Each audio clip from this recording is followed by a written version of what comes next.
Tomorrow's NFL draft is all about what will the Jets do at number 2. We'll break that down right here in the barbershop on Locked On NFL. The barbershop is open and Tony Wiggins has a chair for you. He's ready with some real NFL talk. The local experts of Locked On bring their expertise, and Wiggy is ready with his clippers and shears. Sit down and enjoy. The new Locked On NFL starts now. Locked On Podcast Network. Your team every day. What up, folks? Welcome to the barbershop here on Locked On NFL. I am Tony Wiggins, the host of the barbershop show here. And David Harrison is here from Locked On Commanders. He joins me each and every Wednesday as we navigate ourselves around the National Football League, tell you what is happening. Today's episode is brought to you by FanDuel. Right now, new customers can bet just $5 and get $250 in bonus bets if your first bet wins. Head to FanDuel.com to get started. Getting started is exactly what we're about to do here on this show. I'm going to get started right now and tell you exactly where we're headed and where we're going to begin. The Pats and Lions leadership issues, I'll explain that in segment 3, right smack in the middle of the show. The Chiefs should do the obvious with their first pick at number 9, but we're going to start with the Jets having to choose between potential and production. Both players that I'm going to talk about, Arvell Reese and David Bailey, have been extremely productive. There's only one of them that has been extremely productive at the thing that he's going to be judged for at number 2, which is sacks. You want to know how I know? Because Trayvon Walker is a very, very good football player. But around the league, people think, who is Trayvon Walker? Why was he number 1? Because he doesn't have the sacks that Aiden Hutchinson has. And it leads people to think that Trayvon, well, is a bust. I don't know about you, but I've never seen a bust get a 4-year, $115 million extension, which is basically a 5-year, $125 million deal. I'm just trying to tell you. So they'll be judged a little bit differently based on that. Dave, where are you at with these two players for the New York Jets? I think that Arvell Reese has the highest ceiling of both of these players. I think he has the highest potential to do a multitude of things. I think that he gives Aaron Glenn there in New Jersey the ability to do more disguising with his defense and all that kind of stuff. You can start Arvell Reese over at like the wide 9 alignment and actually have him drop off into the middle of the field while your middle linebacker kicks over to the side there a little bit, and you maybe rotate a safety down as a blitzer. You can do all kinds of things with Arvell Reese is the point. David Bailey, he's the best edge pass rusher in this draft, I think by far, but that's what he is. He's an edge pass rusher, right? He's not going to reduce inside. You can't play him really in the 5 tech. You can't play him in the 3 tech. I wouldn't put him into coverage too many times or else you're going to get burned, right? Like he just kind of is who he is. And I know that Darren Muji, I hope I'm saying his name right, the New York Jets general manager, said not to read too much into the fact they canceled David Bailey's visit, but Wig, I'm not reading too much into it. I'm reading into it that they know they're not going to draft him, and they're going to draft Arvell Reese with the number 2 overall pick. Yeah, and they got some, consulting from Jimmy Johnson. And Jimmy Johnson is known as a grab the talent guy, right? Yeah. But I also know, I heard something he said earlier this year. I think he was looking at a Texas Tech game. It was either him and Nick Saban, and they were loving them some David Bailey. Now, there's nothing wrong with drafting a dude that's an automatic pass rusher. That's what Khalil Mack is. You think anybody's mad about Khalil Mack being on their team? No, they're not. Here's my man, John Butchko from Locked On Jets. I'm of the belief that Reese and Bailey are a cut below that truly elite tier, and for different reasons. For Reese, he's really a total projection as a pass rusher. People say Reese is a safe pick because they talk about his ability to play the run. They talk about his ability, if it doesn't work at the edge spot, to play off-ball linebacker. And that's all well and good, but I think you're drafting an edge guy at 2 primarily to be a pass rusher. I think the other stuff matters. And I think a guy who's only one-dimensional is a little scary. That's where some of the concerns with Bailey come in. Bailey can rush the passer. I think that even people who are down on Bailey more or less would admit that, he can get after the quarterback. All right, so here's the way I look at it. You find their superpower. What do they do very well? And then you find their kryptonite. What can't they do? Like, what is somebody going to try to scheme up? The Jets are going to run a 3-4 an odd front. Perfect for both. It's perfect for a dude that's a great athlete that you don't know what he is because, well, you can play him anywhere, right? And just use his athleticism. And it's perfect for Reese because if you're running that kind of system, you don't want your edge rusher doing nothing but disrupting the pass rusher and setting the edge. And if you line him up at 9 wide, he's already where you want him to be. There ain't no trying to feel it out and long arm people and get to the edge, and you're gonna get stuck inside or none of that stuff. So this just comes down to, do you trust the Jets to do the right thing by the athlete, or do they need a ready-made robotic pass rusher? And that's the big thing. A team that doesn't have these issues is the Chiefs. They have shown you throughout the years they know exactly what to do with their players. But what do they do with a top 10 pick when they have a roster that is really a top 10 roster? They got here because they had a bad season. They got here because they got old in some spots. They had some injuries. And of course, they did not make the playoffs because Patrick Mahomes got hurt, and he's going to come back. I don't think they should draft worrying about that, because some people say he might be back early. Some people say he might be back later, but the injury that he has isn't career threatening by any stretch of the imagination. They need to act like they're not going to be in the top 10, and they need to go get things that are in the top 10 that you can't find anywhere else unless you just get lucky. Draft an offensive tackle to play right tackle. Here's the guys from Locked On Chiefs to tell you that. Spencer Fano, or however you pronounce that, is the guy that it sounds like they're considering. Let's just dive right in. I don't love this, but it is what it is, and they're going to make the pick that they think is going to be best. The one thing I will say is, if they do this, especially at 9, I would imagine it's because all 3 of the pass rushers are gone, and the wide receiver that they wanted, or wide receivers they want, are probably already gone as well. And to me, that makes sense from the perspective of, if you can't trade back, you draft who you can draft, and you live with it. Dave, get what you can't get anywhere else, because you just happen to be lucky to be in that spot. The other part of it is, I saw them lose the Super Bowl. I saw them lose 2 Super Bowls, but they couldn't block for Patrick Mahomes. Yeah. And they have a big money center in Creed Humphrey, a big money right guard in Trey Smith. How can you sustain that room with talent while you're paying those 2 guys so much money? You got a dude on his rookie deal in Josh Simmons, and now you can get a dude on his rookie deal on the other end of this thing, and you can be where Philly was at the beginning of their Lane Johnson, Jason Peters run to start building that offensive line. Yeah, I mean, look, it boils down to this. What's the most important position on the field? The quarterback. What's the most important position group on the field? The offensive line. And the quarterback, who's happened to be hurt right now, right? Because he was running for his life. Yeah, it's all about quarterback, right? It's quarterback driven. I'm going to do an episode of Locked On Commanders later this afternoon that's talking about a strategy for the Washington Commanders a day out from the NFL draft. Like you said, it's all about the quarterback. How do you protect the quarterback?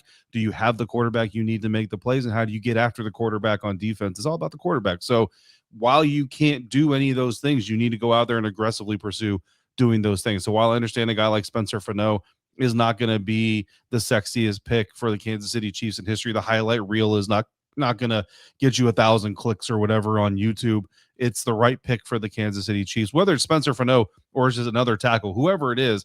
You need to get out there and find a way to, 1, protect Patrick Mahomes as best you can, and 2, open up running lanes, because if you can open up running lanes, you can also run the ball, which protects Patrick Mahomes. So yeah, if you're the Kansas City Chiefs, look, there's a lot of different ways they could go. Honestly, I don't think they have a top 10 roster, to be fully honest with you. So I think they go a lot of different directions, but you never go wrong protecting the quarterback. True. I will correct myself. Maybe not all the way through the roster. Let's just say them and the 49ers are kind of top heavy with some Hall of Famers. There are very few teams right now that have 3 or 4 Hall of Famers. They just traded one, I think, in Trent McDuffie, but they still got Kelsey. They still have Jones. They still have Mahomes. No, they definitely have some pieces. Yeah, absolutely. And they got that coach. And here's the other thing: they know how to win. They know how to win.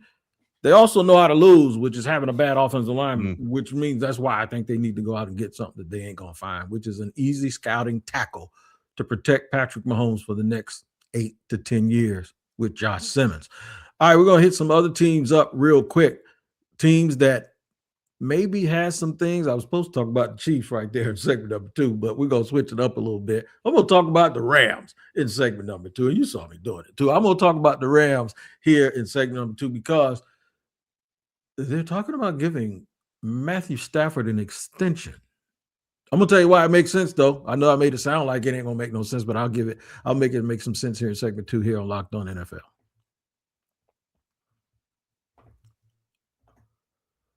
All right, today's show sponsored and brought to you by Quo. Spring is a natural reset point for us.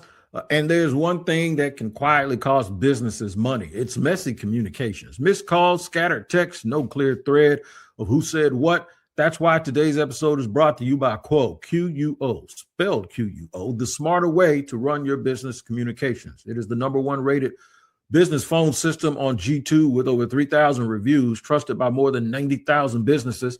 It lets your entire team share one business number, so you never miss a call, text, or an opportunity. The part I love is everything lives in one clean thread, calls, texts, and voicemail, so there's never, ever any confusion amongst everyone involved. Make this the season no opportunity and no customer slips away. Try Quo free and get 20% off your first 6 months at quo.com/lockedonnfl. That's QUO.com/lockedonnfl. Quo, no missed calls and no missed customers. And today's show sponsored and brought to you by Home Chef. You know that feeling around dinner when you're starving, man, and a little hangry. You know what hangry means. I mean, you're probably hungry and tired. And somehow there's nothing in your fridge. That's why Home Chef is the easiest way to have real balanced meals ready to go without the stress. Home Chef makes cooking simple. You get fresh ingredients delivered right to your door, easy to follow recipes and meals that actually taste great. No long shopping lists, no complicated prep, and best of all, easy cleanup. When I'm out covering the NFL and my wife is working late in the court system, sometimes we both come home and we didn't stop and get anything and everything's frozen. Nah, Home Chef takes care of all that, man. We'll be eating good in 25 minutes. A nice, balanced meal that tastes great. For a limited time, Home Chef is offering my listeners 50% off and free shipping on your first box, plus free dessert. Go to homechef.com/lockedonnfl. That's homechef.com/lockedonnfl for 50% off your first box and free dessert for life. homechef.com/lockedonnfl. Must be an active subscriber to receive that free dessert.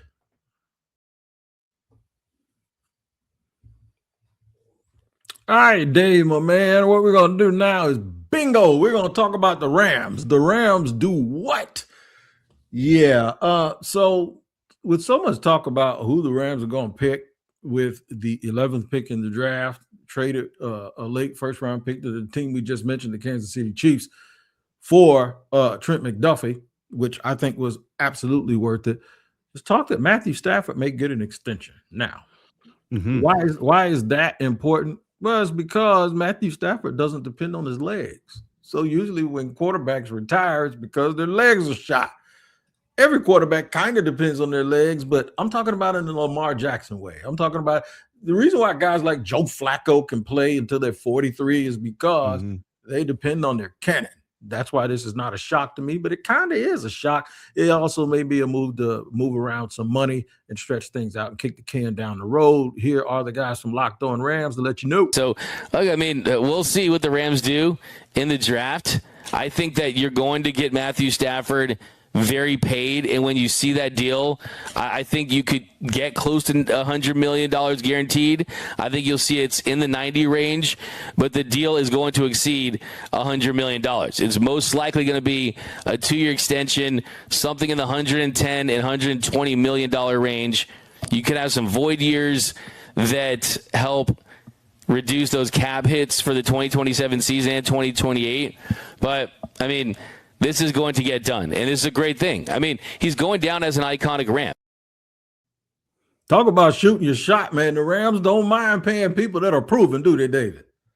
No, and you shouldn't have a problem with this, especially at the quarterback position, right? Again, that's the position that everybody says you got to have a quarterback. You got to have a quarterback. Now, history has shown us that some teams can get away with not having the greatest quarterback in the world.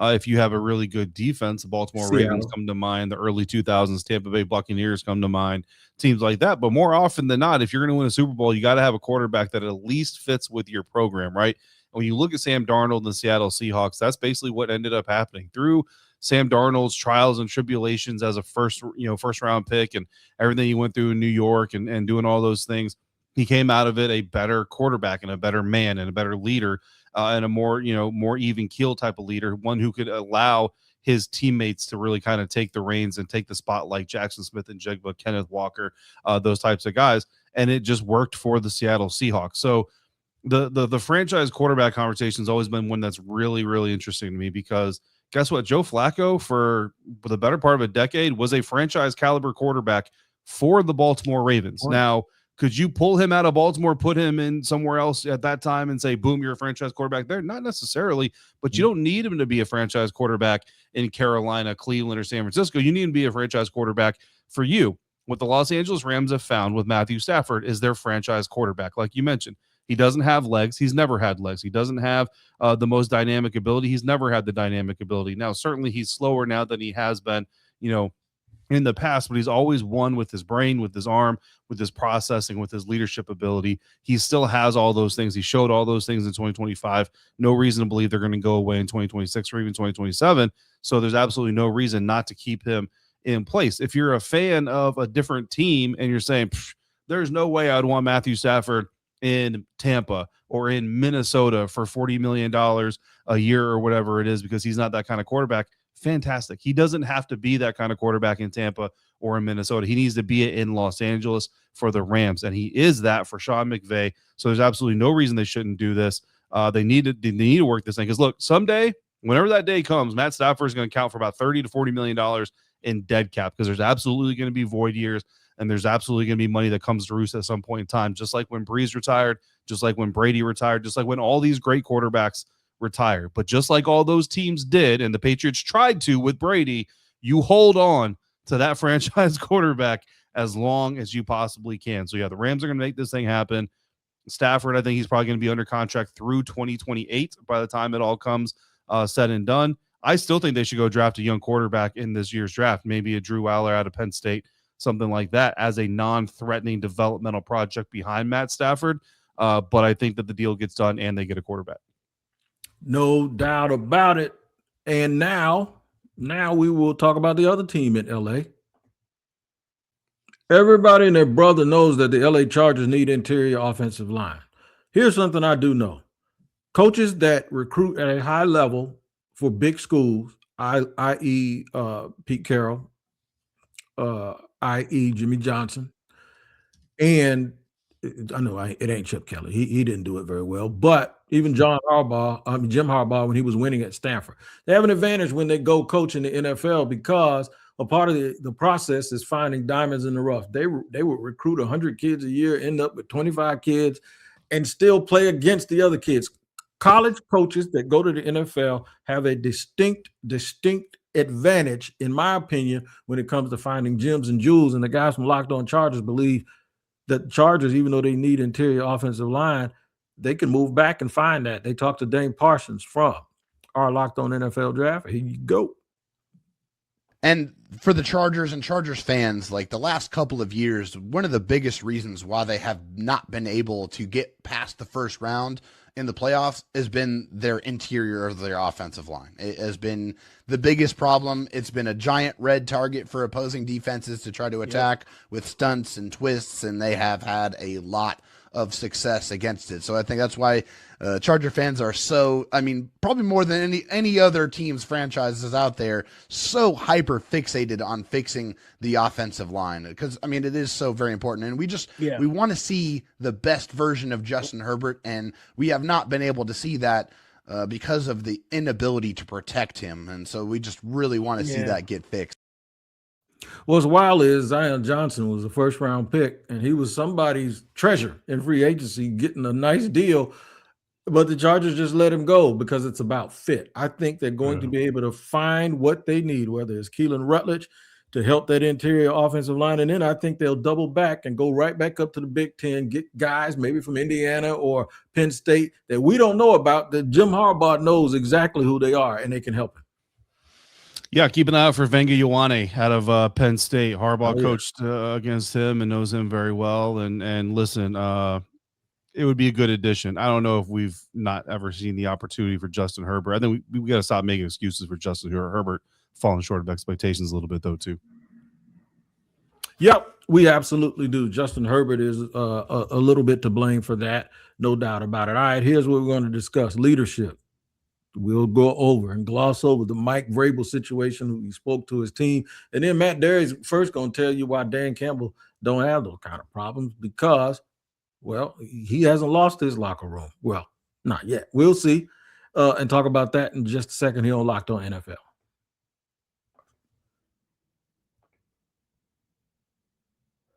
All right, today's show sponsored and brought to you by our friends over at FanDuel. The NBA playoffs are here, where every possession matters, every matchup is magnified, and every game can swing a series. And right now, FanDuel is giving new customers a great way to get in on the action. Here's what I like about it. You can bet just $5 and get $250 in bonus bets if your first bet wins. The app makes it easy to follow the action with player stats, trends, and matchups all in one place. And during the playoffs, that extra insight really matters when you're looking at stars, role players, and key moments. It just makes the entire playoff experience more engaging from start to finish. It's also easier for me to gauge what's going to happen with the action because the teams are playing the same teams over and over again as opposed to being in a one-off. So head to FanDuel.com to get started. FanDuel, play your game.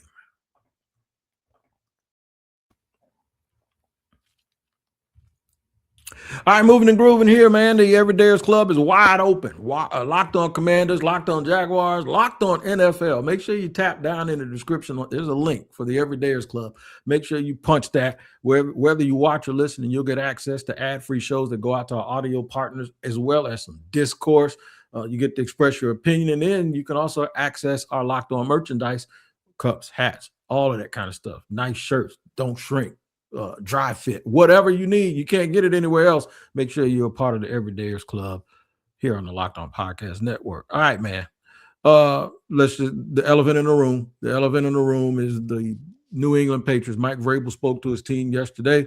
Not going to get into that too much. We ain't marriage counselors and all that. That's not what we do, but we're just telling you from a football perspective, it's not a good look when the leader has to stand up and humble himself in front of everybody, because then people start looking at you a little bit sideways. But come June, all that gets fixed if they get A.J. Brown on June 2nd. And here's my man Nick Cattles from Locked On Patriots to talk about it. At this point, I would be absolutely stunned if A.J. Brown is not a Patriot on June 2nd after all the reporting that we got on Monday. We'll start with the best in the business, Adam Schefter from ESPN, who wrote, no matter what happens at this week's draft, an A.J. Brown trade to the Patriots is still on the table and still tracking to happen on or after June 1st per league sources. All the elements remain in place to make it happen, and Brown to the Patriots is still the likely outcome, just not during this week's draft per sources. Put the trade on hold just for now, but things will soon and quickly warm back up. The Eagles remain open to trading Brown. The Patriots remain highly interested in acquiring the star receiver.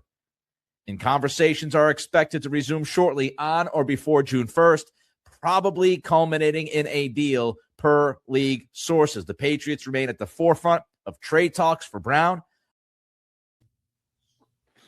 So the New England Patriots are going to get their guy, man. Here's the question I have from a leadership perspective. They have young guys, Drake May. From a veteran leadership perspective on offense, Stephon Diggs wasn't necessarily the answer. I think A.J. Brown is a really good human being. That doesn't make you a great leader. Sometimes you can be a jerk and be a great leader like Michael Jordan. And you and I met people in our service that were great leaders that weren't real likable people. So being a likable person doesn't make you a great leader. Is the guy who's sitting on the bench reading the books, even though they're winning Super Bowls, can that guy be a great leader in New England? No. I mean, but I don't think A.J. Brown is trying to be a leader. You know what I mean? Like, not like the thing that I've come to, I don't want to say understand because I understood it coming into it, but the thing that I think people need to understand is we always ask like these top draft pick, like every top draft pick gets asked about their leadership style. Not everybody in the locker room needs to be a leader. You know what I'm saying? In fact, if you have too many leaders, that's just as problematic as is anything else. A.J. Brown is not out here trying to say, follow me. I'll show you the way. I'll lead you to the top of the mountain. None of that stuff. He is coming out there trying to be a weapon. He wants to be the bullet that comes out the chamber, right? He wants to be the kill shot. That's what A.J. Brown wants to be. The thing about AJ Brown, though, is he is not afraid to speak his mind. You know what I mean? And so if you're the New England Patriots, you got to be really, really sure that AJ Brown is going to fit what you're trying to do, because if he doesn't like Drake May, or if he doesn't like something Drake May is doing, or if he doesn't like something the offense is doing, this man is not going to sit back and say, well, Drake May is the quarterback, let me just follow behind Drake May. Or, oh, Josh McDaniels is the offensive coordinator, let me just follow behind Josh McDaniels. So you got to make sure you're putting him in the right position. You got to make sure you understand who it is you're getting, because typically when these things fail, when you have an incredibly talented player, which AJ Brown obviously is, and you have an NFL team and the two things don't work out, it's typically because one side didn't really understand the other side. And guess what? There's only one side that can pick the player. Like, AJ Brown can't send himself to New England. So if you're New England, you bring AJ Brown to you. You have the responsibility, in my opinion, to make sure that you understand who you're getting, who that person is, and that you can facilitate what is needed to make that person successful. Because if you can't facilitate who that person is, you have no business bringing him into the building in the first place. And the Philadelphia Eagles, I think they're going to draft Denzel Boston at the end of the first round here in this year's NFL draft. And I think that's going to be the next AJ Brown type of player that they want for their offense. It's going to be like Traylon Burks all over again in Tennessee. Hopefully Denzel has a little bit more success and can stay healthy, unlike Traylon. And then AJ Brown, like I said, like everybody says, will eventually go to New England. And again, it's just going to boil down to, do the New England Patriots actually understand who AJ Brown is? And do they actually have a plan in place to facilitate who he is and maximize his talent? Because AJ has already shown you he is not a show up to New England and do it the Patriot way. He's going to do it his way. If you don't like his way, you better not make this deal. That's right. And people got to remember, this didn't just start this year. Kellen Moore, everybody says, well, they're missing out on Kellen Moore. They should have got rid of Sirianni and kept Kellen Moore. This started when Kellen Moore was the offensive coordinator, because they won a Super Bowl with him sitting there reading a book and all of that stuff. So, and him and Jalen Hurts are great friends. So friends get along. Football teammates don't always get along. Last but not least, the good news is Vrabel knows AJ Brown, right? Mm-hmm. So he knows what he's getting, at least to a certain extent. And people grow and change, but there's at least history there. So that's the good news if you're a Patriots fan. But again, this isn't your typical, like, you're not bringing in Randy Moss to come do it the Patriot way. Like, AJ Brown is not that dude. Right. Matt Derry, when all of this happened, he wasn't coming down on Matt Derry from Locked On Lions. He wasn't coming down on anybody else. He was just taking inventory. And I could do the same thing, because we have been around here with coaching discourse and GM discourse, and we don't have it after one season. The Patriots got, last year they went to the Super Bowl after picking fourth in the draft. You just don't want this kind of stuff happening. So Matt Derry says, look, we ain't got those kind of problems with leadership with our coach. Here he is from Locked On Lions talking about Dan Campbell. But they have a head coach in Dan Campbell who has never, ever, in 5 years now running this football team, lost control of the locker room and lost the trust of his players. You've got players that have left Detroit. All right, Gaines media poster boy Alex Anzalone being one of them. Came forward after he got basically told by the Lions, we don't want you anymore, and he signed with Tampa. What did Alex Anzalone say positive about the Lions after the fact? He said, Dan told me he wanted me back. Now, yes, there's been a few fires that the Lions have had to put out this offseason, and sure, Taylor Decker came forward to tell Justin Rogers, yes, I haven't spoken with Dan Campbell yet. He hasn't gotten back to me. But this is a leader of men in this locker room who is as popular a guy as there is in this town. Nobody's perfect. All right. There may be skeletons in his closet, my closet, your closet, anybody's closet. But Dan Campbell publicly and Dan Campbell privately, with the players, with his coaches, everybody swears by him.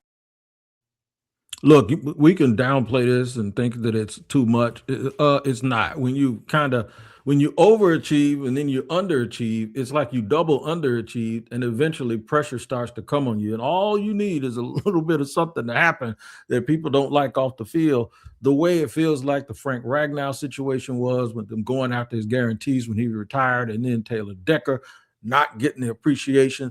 That stuff can start building up. So I understand Matt giving us a clearer picture on what it is in Detroit and what it's not. Yeah, I mean, I like Dan Campbell a lot, right? But we talked about this in the last offseason that, this losing Aaron Glenn, losing Ben Johnson, this is where we're going to really find out if one, Dan Campbell is a really good evaluator of talent, and if he is actually an organizational leader.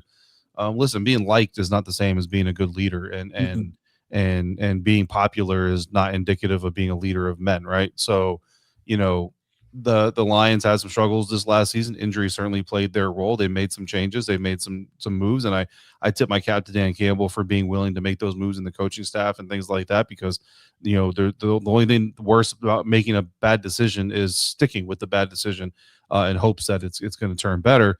So some credit is due there, certainly, but this is really this is the beginning of the storm, right? Like, this is the first storm we've seen Dan Campbell really handle as a head coach, losing both his coordinators at the same time. And it's not a 3-month, 6-month, 12-month storm. It's still going on. We'll see what the Detroit Lions look like at the end of this year. We'll see what they look like at the end of 2027. And we'll, eventually really get to figure it out. I will tell you, though, that Alex Anzalone's statements on Dan Campbell wanting him back, while it sounds great, Alex Anzalone wanted to play for Dan Campbell and Dan Campbell wanted him back. It also shows you there's a little bit of a disconnect between the coaching staff and the front office, because it's not like Alex Anzalone went out there and broke the bank in Tampa and the Lions just couldn't match that deal, right? So obviously the front office is seeing something that the coaching staff is not seeing. The coaching staff sees it differently than the front office, and they're not on the same page 100% of the time, and that's fine. Nobody's going to be on the same page fully. I will say that the lack of communication from Dan Campbell to Taylor Decker, to me, is concerning, because the true mark of a leader is the ability to navigate through the storm, but also to be able to have the uncomfortable conversations that need to be had. And as a veteran walking out the building feeling disrespected by your head coach after everything you've given to the city of Detroit, that's not a good look inside the locker room. That's not a good look among the other veterans. And then, I mean, to a certain extent, also the way that they traded David Montgomery, allowing him to go on social media when the trade rumors started, saying, I don't know what y'all are talking about with these trade rumors. Y'all are crazy. And then he ends up actually getting traded instead of calling him and say, hey, dude, maybe don't post about this right now because this might actually happen. So, there's just some things out there that are kind of like, how much of this is leadership and how much of this is chest pounding, rah madness. And, look, some of it is fun and the city can love him, and that's great because the city's priorities are different than the players' priorities in the building. But I will tell you that there are some signs out there that Dan Campbell, maybe not the greatest leader in that building that, we have all built him out to be. I'm not indicting him one way or the other yet, but we'll see what 2026 looks like. And then, from there, but I don't think that Dan Campbell should be crowned this elite leader of men yet, because as far as I can tell, the Detroit Lions are still not recovered from losing two of the best coordinators in the game. I don't think they recover, but their story is still yet to be told, and so is everyone else's when it comes to the NFL draft, and we'll be all over it each and every day leading up to the draft, and then on draft night, and of course, day 2 on Friday. The Locked On Podcast Network is where you need to be. Locked On Commanders, Locked On Jaguars, Locked On NFL. We got it for you right here, man. We don't take you for granted. We absolutely appreciate you making us your first listen, because it's your team every day. And we thank you again for joining us here in the barbershop.